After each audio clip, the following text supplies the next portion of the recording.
और मोहिदारी अरे यार खवानी तबे तो कथा अरे तेरे तकमान हंसाइए वो तकमान नचई मना और मातर दीवाना हो रे भाई तबे तो कथो अरे हंसे तो फिर फंसे हंसे तो फिर फंसे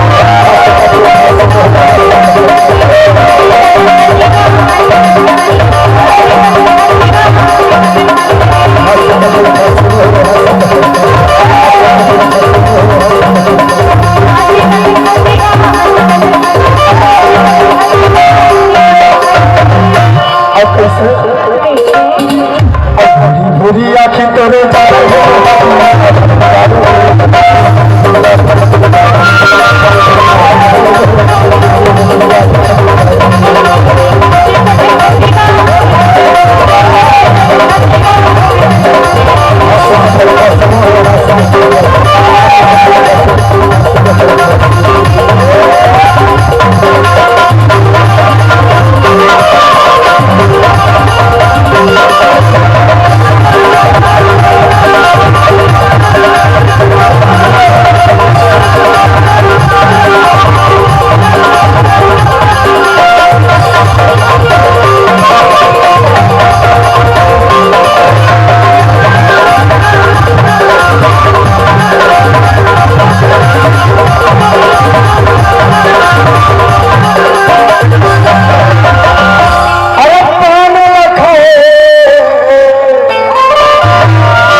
ज्यादा माया जम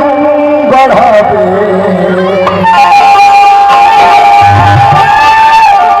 हो जाही जिनके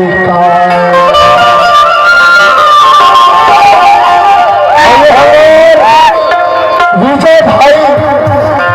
विजय मसरान अमदावा वाले अरे MP अमदावा वाले आए हो भाई अब वो 51 रुपया दे है क्या कथे जानता